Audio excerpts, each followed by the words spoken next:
Avant le grand déluge, le monde était plongé dans une époque sombre. Mais que s'est-il réellement passé pour que Dieu prenne la décision la plus radicale de l'histoire de l'humanité? Qu'a-t-il vu qui devait être complètement détruit? Imaginez une époque où le mal régnait sans limite, où les hommes devenaient si corrompus que le Créateur lui-même regrettait de les avoir créés. Quels étaient ces péchés graves? Qu'y avait-il dans cette civilisation perdue, que Dieu ne pouvait plus tolérer? Connaissons-nous toute la vérité sur cette période? Qui étaient les géants mentionnés dans les Écritures? Quel type de pratiques secrètes et interdites avaient lieu avant que les eaux ne recouvrent la terre? La Bible nous donne des indices, mais il y a des détails que beaucoup ignorent. Préparez-vous à découvrir la vérité derrière la destruction du monde antique et à comprendre les véritables enjeux avant le déluge. Dès les premiers chapitres de la Genèse, la Bible nous montre que le péché est entré dans le monde par la désobéissance d'Adam et Ève. Cependant, avant le déluge, la corruption a atteint un niveau sans précédent. L'humanité s'est non seulement détournée de Dieu, mais s'est complètement livrée au mal, transformant la terre en un lieu méconnaissable. Que s'est-il passé pendant cette période pour que Dieu décrète une fin aussi drastique à la civilisation? La corruption n'est pas seulement individuelle, mais collective. La société entière était plongée dans des pratiques perverses et personne ne cherchait Dieu à part Noé et sa famille. La Bible décrit cette époque comme une période où la méchanceté de l'homme était grande sur la terre et toutes les pensées de son cœur n'étaient que mauvaises continuellement. Genèse 6, 5. Cela indique qu'il ne s'agissait pas de péché isolé, mais d'un style de vie complètement éloigné de la volonté divine. L'éloignement de Dieu a conduit à une dégradation morale sans limite. Les hommes ont commencé à vivre selon leurs propres désirs, sans aucune considération pour les autres ni pour les principes spirituels. L'égoïsme, la cupidité et le plaisir débridé ont envahi la société. Il y avait de l'exploitation, des mensonges, des trahisons et une soif insatiable de pouvoir. L'idée d'un monde où les gens ne se soucient que d'eux-mêmes, sans aucune empathie ni amour pour les autres, fait peur. Mais c'est exactement ce qui s'est passé. La corruption s'est également manifestée au sein des gouvernements et des dirigeants. Ceux qui étaient au pouvoir ont utilisé leur influence pour opprimer les plus faibles, répandant ainsi l'injustice dans tout le pays. Les rois et les dirigeants ne suivaient pas de principes justes, mais devenaient des tyrans qui dominaient par la force et la peur. Il n'y avait pas de justice, seulement la volonté du plus fort.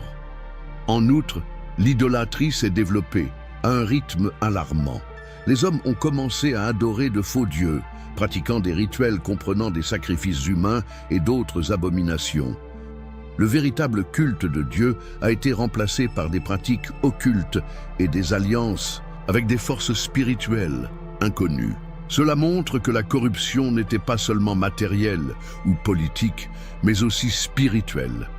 Un autre facteur important de cette corruption était la dégradation des relations. Le mariage, qui devrait être une union sacrée, est devenu une relation fondée sur des intérêts égoïstes. La promiscuité et l'infidélité étaient monnaie courante et les liens familiaux s'affaiblissaient. Les enfants n'honoraient plus leurs parents et les générations devenaient de plus en plus rebelles et incontrôlables. Cette corruption a également atteint la création de Dieu. La terre, qui avait été créée pour être un lieu d'harmonie et de prospérité, a été détruite par l'avidité et le péché des hommes. Les ressources ont été exploitées de manière irresponsable et l'équilibre naturel a été rompu.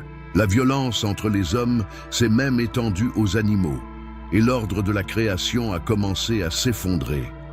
Le péché non seulement s'est multiplié, mais il est devenu la norme de notre époque. L'humanité a atteint un point où il n'y avait plus de place pour la repentance, car les cœurs des gens étaient complètement endurcis. Dieu, qui est patient et miséricordieux, a attendu patiemment, mais le mal a grandi à tel point qu'il n'y avait plus aucun espoir de changement. C'est dans ce contexte que Dieu a décidé d'intervenir définitivement. La corruption avait atteint Un niveau tel qu'il n'était plus possible de restaurer l'humanité sans une réinitialisation complète. Le monde d'avant le déluge, qui avait rejeté Dieu et s'était livré aux ténèbres, était sur le point de faire face au plus grand jugement de l'histoire. Mais dans quelle mesure cette corruption a-t-elle affecté le monde? Comment? La violence et la peur ont-elles façonné cette époque sombre précédant le déluge? Explorons maintenant comment la Terre a été complètement envahie par le chaos et ce que cela signifie pour l'humanité. L'éloignement de l'humanité de Dieu a non seulement entraîné une corruption morale et spirituelle, mais a également fait de la Terre un lieu de violence endémique. La société d'avant le déluge ne connaissait aucune limite à son mal, et la force brute est devenue la seule loi en vigueur. Le monde est devenu un théâtre de brutalité, où la vie humaine n'avait aucune valeur et où la justice était complètement oubliée. La violence était partout. Les tribus se battaient constamment pour le pouvoir et les territoires, tandis que les plus faibles étaient réduits en esclavage ou tués sans aucun remords.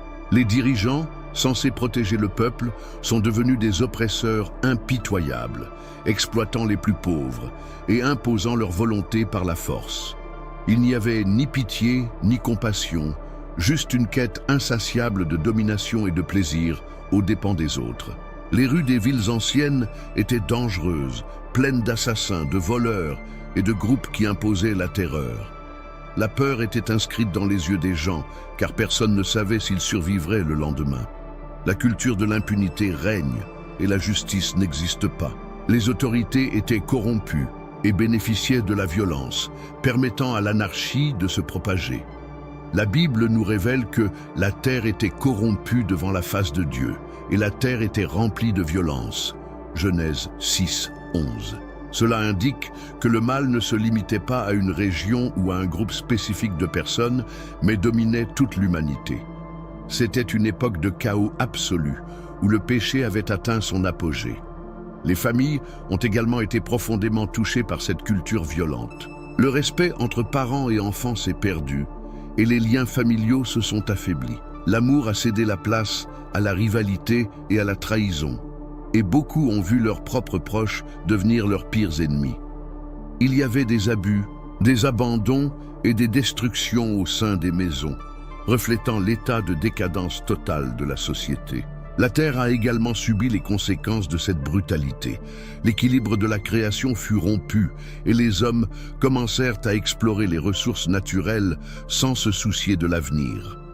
L'environnement a été dévasté par la cupidité humaine et même les animaux sont devenus plus agressifs, comme si la nature elle-même reflétait la corruption de l'humanité. La violence était encouragée non seulement physiquement, mais aussi par le biais d'idéologies déformées. Les puissants ont manipulé la population pour justifier leurs actes cruels, transformant la brutalité en quelque chose de normal. La tromperie était partout et les gens ne distinguaient plus le bien du mal. Ce qui était abominable a été accepté et ceux qui essayaient de vivre équitablement ont été persécutés et tués.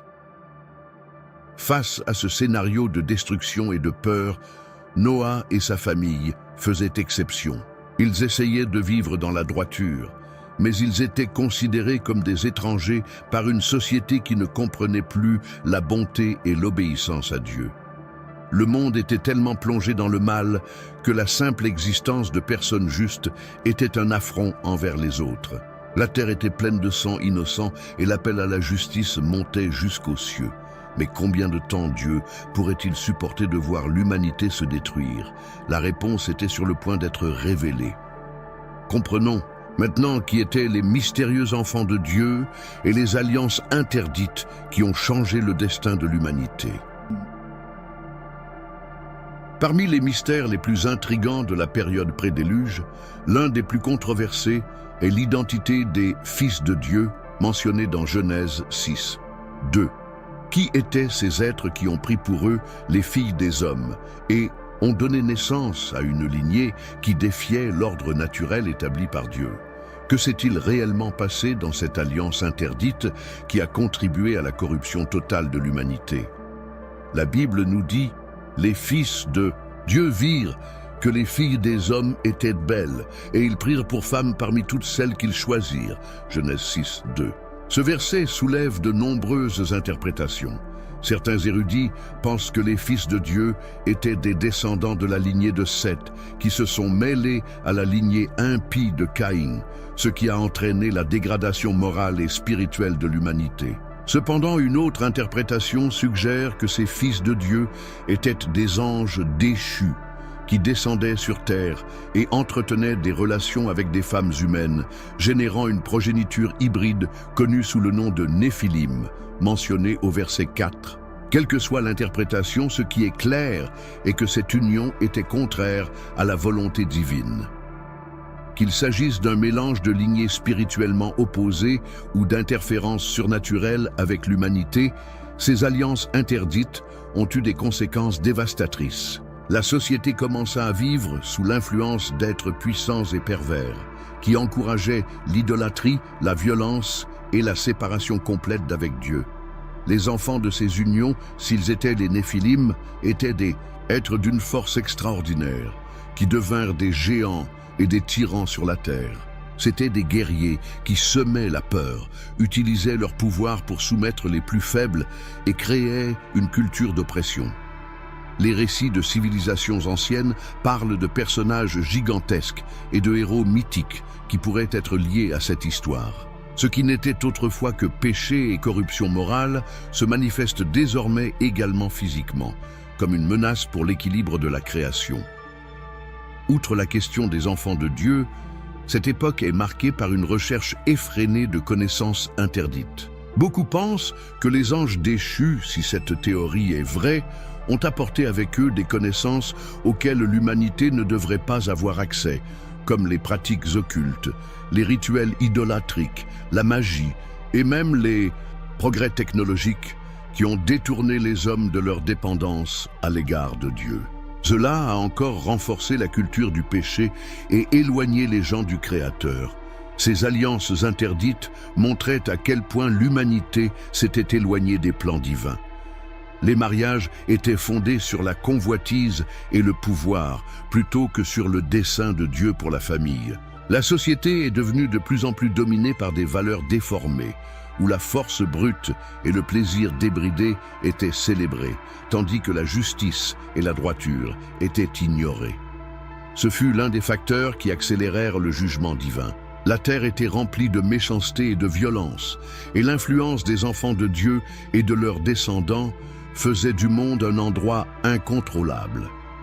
Dieu a vu que la corruption avait atteint un point irréversible et que l'humanité, pour la plupart, n'avait plus aucune chance de rédemption.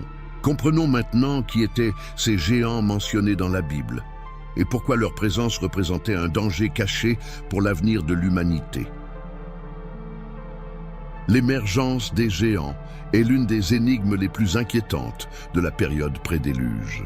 La Bible mentionne qu'après les alliances interdites entre les fils de Dieu et les filles des hommes, sont apparus sur terre les Néphilim, une race d'êtres puissants qui imposaient la peur et la domination sur l'humanité. Mais qui étaient ces géants? Quelle était sa véritable menace pour le plan divin? Genèse 6, 4 déclare « En ce temps-là, il y avait des géants sur la terre, et aussi plus tard, lorsque les fils de Dieu possédèrent les filles des hommes, et en engendrèrent des enfants. » C'étaient des hommes puissants d'autrefois, des hommes célèbres. Ce verset suggère que les Néphilim étaient non seulement physiquement supérieurs, mais qu'ils ont également influencé le cours de l'histoire, étant craints et vénérés comme des dieux. La présence de ces créatures a complètement changé la dynamique du monde d'avant le déluge. Des récits anciens indiquent qu'ils sont devenus des chefs de guerre, des rois tyranniques et des figures mythologiques vénérées.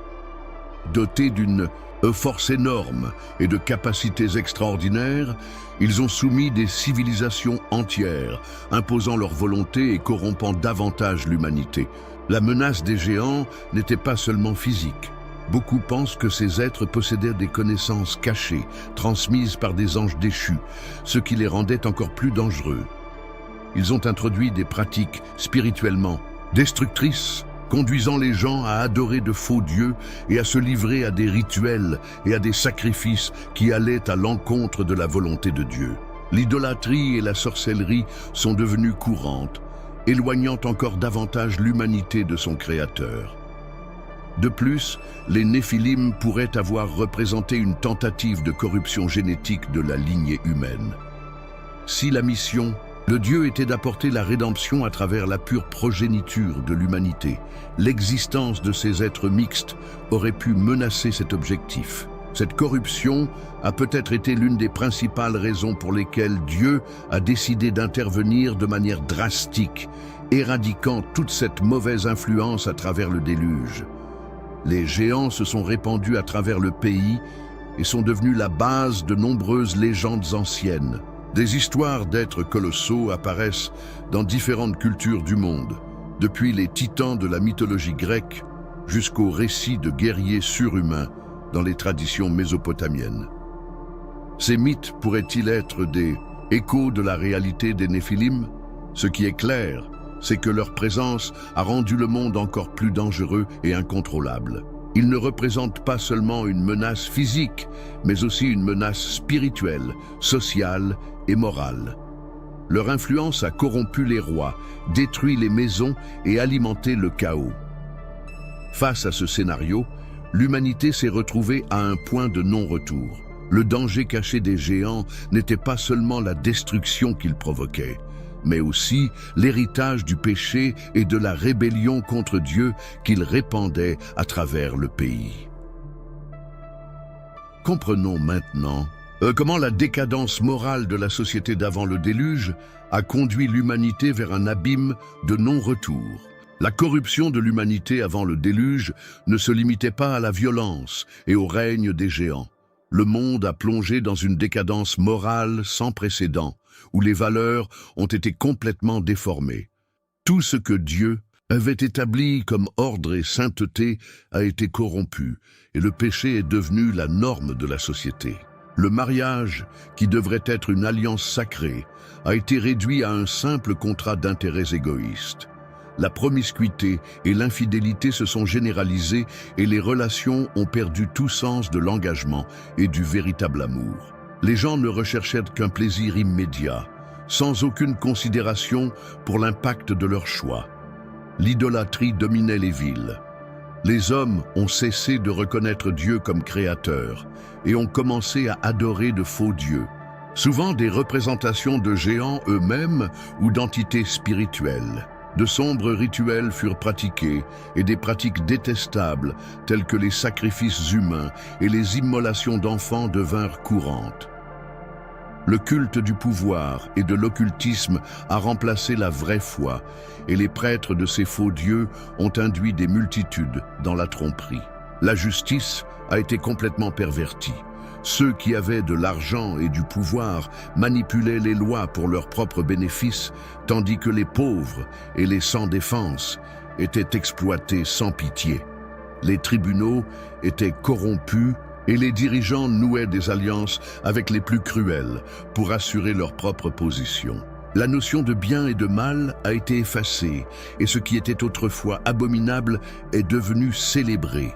Les familles se sont désintégrées, les enfants ne respectaient plus leurs parents et l'autorité de leurs aînés était détruite. L'individualisme extrême a conduit à la rupture des liens familiaux, faisant de l'amour quelque chose de rare dans un monde dominé par l'égoïsme. Les enfants ont grandi dans le chaos et ont appris dès leur plus jeune âge que le pouvoir était plus important que la compassion. La terre était également contaminée par l'avidité et le désir de domination. L'exploitation effrénée des ressources naturelles a conduit à l'épuisement des terres fertiles, et la nature a commencé à montrer des signes que quelque chose n'allait pas. Le monde physique reflétait l'état spirituel de l'humanité, comme si la création elle-même subissait les impacts de la corruption humaine. Le mal n'était plus considéré comme quelque chose de mal, mais comme un mode de vie. Quiconque essayait de vivre équitablement était ridiculisé, persécuté ou même éliminé. Le monde est devenu un endroit hostile pour quiconque cherche la vérité. Noé et sa famille, qui suivaient toujours les voies de Dieu, formait un petit groupe au milieu d'une foule qui ne voyait plus le sens de la justice. À ce stade, le péché n'était plus un échec occasionnel, mais un système établi. L'humanité, livrée à ses propres désirs, s'est complètement éloignée du dessein divin. Dieu regardait tout cela avec regret, mais il savait que le jugement était la seule solution. Comprenons maintenant ce qui s'est passé lorsque la patience divine a atteint ses limites et que Dieu a pris la décision la plus radicale de l'histoire. Le monde d'avant le déluge est non seulement devenu moralement et socialement corrompu, mais il s'est aussi complètement détourné de Dieu. L'humanité a choisi de suivre sa propre voie, ignorant l'existence du Créateur et rejetant toute tentative de réconciliation. Cette distance n'était pas seulement le résultat d'une décadence morale, mais un choix délibéré de vivre sans Dieu, créant une société dans laquelle il n'était plus le bienvenu. Les enseignements divins ont été abandonnés. La connaissance de Dieu, transmise depuis l'époque d'Adam, a été remplacée par des croyances déformées, de faux cultes et une adoration de Dieu créée à l'image des désirs humains. L'idolâtrie était non seulement courante, mais institutionnalisée. Les prêtres corrompus menaient des rituels impies, détournant encore davantage les gens de la vérité. Les lois divines, qui devraient constituer la base d'une société juste, ont été ignorées. Le bien et le mal ont commencé à être définis par ce qui convenait aux puissants. La recherche de justice est devenue vaine, car ceux qui défendaient la justice étaient ridiculisés et persécutés. Le nom de Dieu a été oublié et sa voix ignorée. La création de Dieu reflétait également cette séparation. La terre, autrefois fertile et abondante, commença à souffrir des destructions provoquées par une exploitation effrénée. Les animaux, qui coexistaient auparavant en harmonie, sont devenus sauvages et agressifs. La nature, comme l'homme, semblait se révolter contre la corruption. Le silence divin ne signifiait cependant pas l'inactivité. Dieu a tout observé, avec patience et miséricorde, attendant que l'humanité se repente. Mais il n'y avait plus aucune envie de changement. Chaque génération née devenait encore plus distante, plongeant dans une obscurité spirituelle de plus en plus profonde. Au milieu de cette obscurité, il n'y avait qu'une seule exception, Noé et sa famille. Ils sont restés fidèles, entretenant la flamme de la foi dans un monde qui ne croyait plus en Dieu. Tandis que le reste de l'humanité se moquait de l'idée d'un créateur et vivait pour lui-même, Noé restait à l'écoute de la voix divine. À ce moment-là, la séparation était irréversible. On ne se souvenait plus de Dieu, on ne l'adorait plus, on ne le craignait plus. L'humanité avait choisi son destin et marchait sans s'en rendre compte vers le jugement final. Voyons maintenant comment la patience de Dieu a atteint ses limites et pourquoi il a décidé qu'il ne pouvait plus reporter le jugement sur la terre. Dieu est patient et miséricordieux, mais avant le déluge, l'humanité a dépassé toutes les limites de la corruption, de la violence et de l'aliénation spirituelle. La patience divine, qui s'était étendue sur des générations, a atteint un point où le jugement est devenu inévitable. Le Créateur, qui dès le début attendait que les hommes se repentent, a vu qu'il n'y avait plus d'espoir pour ce monde. La Bible nous montre que Dieu n'agit pas de manière impulsive. Il donne toujours aux gens des occasions de revenir à lui.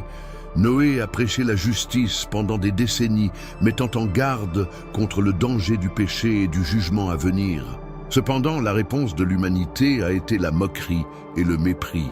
L'idée que Dieu apporterait un châtiment semblait absurde à un peuple qui vivait sans aucune peur spirituelle.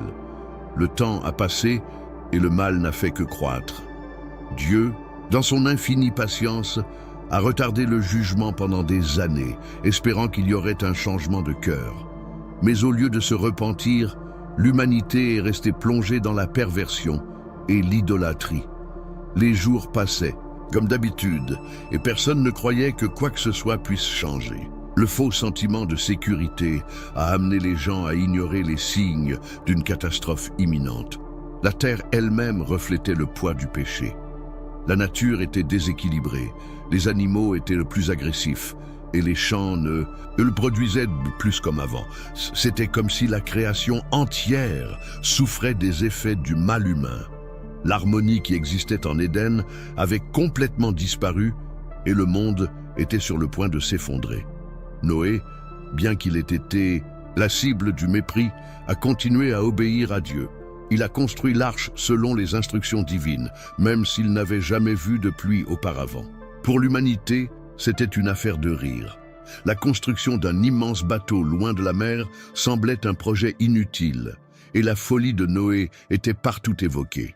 Mais le temps de la patience divine touchait à sa fin, et lorsque l'arche serait prête, la décision de Dieu deviendrait irréversible. La patience de Dieu ne signifie pas faiblesse ou hésitation, mais une opportunité de repentance. Il ne voulait pas détruire l'humanité, mais la corruption était si profonde que le déluge devenait la seule solution. Chaque jour qui passait sans regret collectif était un pas de plus vers la fin de cette civilisation. Alors Dieu a pris sa décision.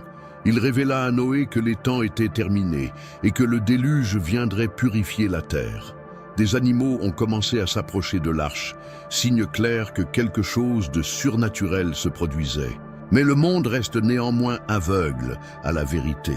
La patience divine a atteint ses limites parce que l'humanité a choisi d'ignorer toutes les opportunités de salut. L'avertissement fut donné, l'arche était prête et la porte allait bientôt se fermer. Le temps de la miséricorde touchait à sa fin et le jugement était inévitable. Voyons maintenant comment l'avertissement a été ignoré et la dernière opportunité de salut gaspillée. La patience divine s'épuisait et le temps du repentir s'épuisait. Noé, fidèle aux ordres de Dieu, continue de construire l'arche tandis que le monde autour de lui reste indifférent. Pendant des années, il a prêché sur le jugement imminent, avertissant les gens de la destruction à venir. Mais personne n'a écouté. L'humanité s'était habituée au péché. Pour eux, l'idée d'une inondation était absurde.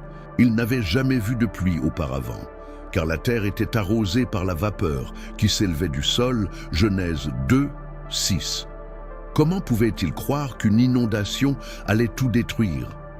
Ils ont continué à vivre normalement, à se marier, à construire leur maison, à organiser des festivités et à faire des affaires, sans se rendre compte qu'ils étaient au bord du jugement. Les jours passèrent et la construction de l'arche touchait à sa fin. Pourtant, les gens se moquaient de Noé, le traitaient de fou, se moquaient de ses sermons et le méprisaient. Leur incrédulité était si profonde que même les signes surnaturels ne parvenaient pas à les convaincre. Les animaux commencèrent à entrer dans l'arche deux par deux, exactement comme Dieu l'avait ordonné. Cela aurait dû être un avertissement définitif, mais au lieu de réfléchir, les hommes se sont contentés de regarder avec ironie. L'humanité avait toutes les chances de se repentir. Noé était un témoignage vivant que Dieu offrait une issue, mais le péché avait endurci leur cœur au point qu'ils ne pouvaient plus voir la vérité. Non seulement ils ont ignoré l'avertissement, mais ils ont activement rejeté la possibilité d'un changement. La vie a continué comme si de rien n'était. Le jour arriva et Dieu ordonna à Noé et à sa famille d'entrer dans l'arche. 8 personnes, Noé, sa femme, ses fils et ses belles-filles, étaient les seuls à avoir choisi d'obéir.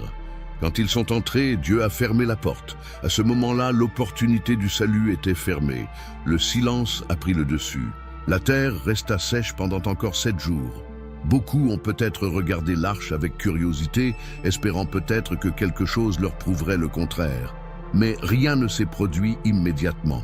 Cela n'a fait que renforcer son incrédulité. Ils ont continué à vivre normalement, se moquant de la folie de ce vieux pasteur qui a passé des décennies à construire un bateau sur la terre ferme. Mais ensuite, c'est arrivé.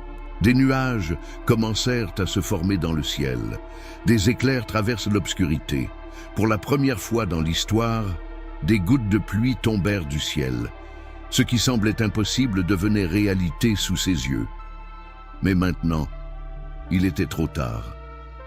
Le désespoir a envahi l'humanité. Les gens couraient vers l'arche, essayaient d'y entrer, frappaient à ses portes, implorant grâce. Mais Dieu avait déjà scellé l'entrée. Il n'y avait pas de retour en arrière. Ils avaient rejeté toute leur chance et ils allaient désormais faire face aux conséquences de leur choix. La pluie augmentait et les sources jaillissaient des profondeurs de la terre se brisaient. L'eau monta rapidement et la destruction commença. L'occasion gâchée a pesé lourdement sur tous ceux qui auparavant avaient ri et se moqué. Maintenant, ils criaient au nom de Dieu, mais leur voix était couverte par le rugissement des eaux. La dernière chance avait été offerte, mais personne ne l'a saisie. La porte de la grâce était fermée et l'humanité comprit trop tard qu'elle avait méprisé l'unique voie de salut. Maintenant, nous allons assister à l'inévitable, le jugement final, lorsque la terre fut envahie par l'eau et qu'il n'y avait plus aucune issue. Le moment est enfin arrivé. L'avertissement avait été ignoré, la patience divine avait été épuisée et la dernière occasion de repentir avait été gâchée. Désormais, l'humanité serait confrontée aux conséquences de son propre choix. Le déluge n'était pas seulement un événement naturel, mais un acte de jugement divin contre une civilisation complètement corrompue. Il n'y avait pas de retour en arrière. La première chose que l'humanité a remarquée a été le changement dans le ciel. Ce qui était autrefois une journée normale s'est rapidement transformé en un scénario terrifiant. Des nuages sombres couvraient tout l'horizon. Le tonnerre résonnait comme jamais auparavant et le vent soufflait intensément. Ce qui semblait improbable il y a quelques minutes est devenu indéniable. Quelque chose se passait. Alors, les écluses du ciel se sont ouvertes.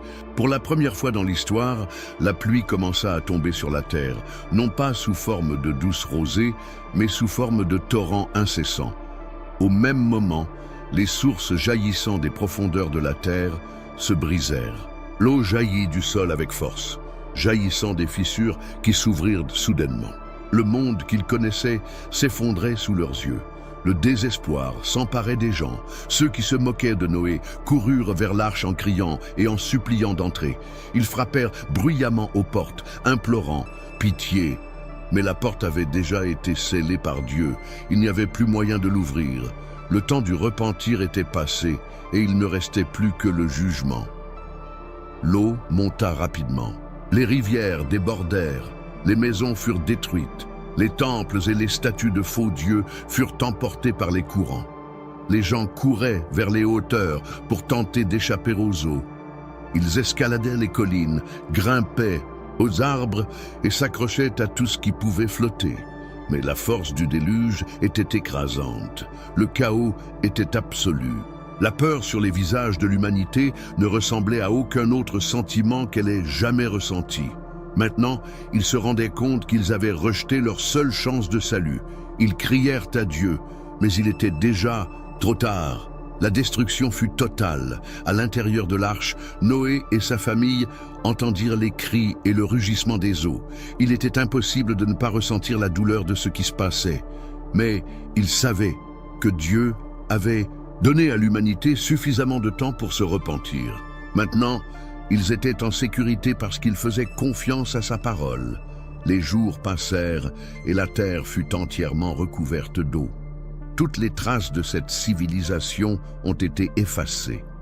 Ce qui était autrefois des villes animées était désormais un vaste océan sans fin. Les rois puissants, les guerriers redoutés, les prêtres idoles, aucun n'a échappé. Peu importe sa position ou sa richesse. Tous ont été enlevés par le jugement divin. Le déluge dura 40 jours et 40 nuits, et la terre resta couverte d'eau pendant des mois. La seule chose qui restait de l'humanité était l'arche flottant sur l'eau. Le monde avait été réinitialisé. La corruption et la méchanceté ont été balayées, et Dieu n'a préservé que ceux qui choisissaient d'obéir. Cette histoire n'est pas seulement un récit du passé, mais un avertissement pour l'avenir. Tout comme il fut un jour où la porte de l'arche fut fermée. De même, il y aura un jour où la possibilité de se repentir prendra fin. Le déluge nous enseigne que Dieu est miséricordieux, mais il est aussi juste. Et quand sa patience s'épuise, Le jugement devient inévitable.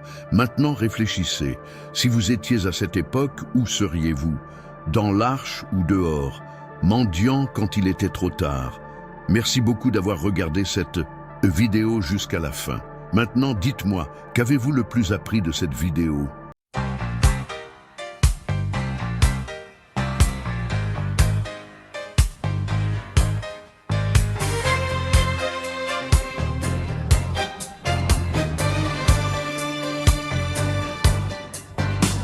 Dieu est là-haut, personne l'a vu. Il n'a que faire de vos statuts. Il méprise toutes les religions. Leurs adeptes sont des cons. Dieu s'endort mais sans armure. D'un souffle il brise tous vos murs. Vos cœurs d'esclaves sont impurs.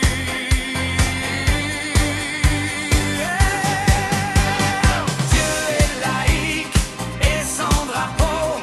Pas de Bible, pas de troupeau. Il est seul au-dessus des étoiles. Dieu est laïque, c'est idéal. Aucune église, aucune mosquée. Dieu méprise tous ces tarés. Dieu préfère garder le silence, libre des chaînes de l'arrogance. Dieu tourne le dos à vos idoles, vos cultes pourris, vos idées folles. Loin de vos synagogues qui puent, loin de vous, loin des barbus. Pas besoin de genoux au sol, il préfère un cœur qui s'envole. Dieu est laïque et sans drapeau. Pas de Bible, pas de troupeau. Il est seul au-dessus des étoiles. Dieu est laïque, c'est idéal. Insaisissable comme le vent. Dieu est libre, indépendant. Les religieux tomberont dans l'oubli pour toujours plonger dans la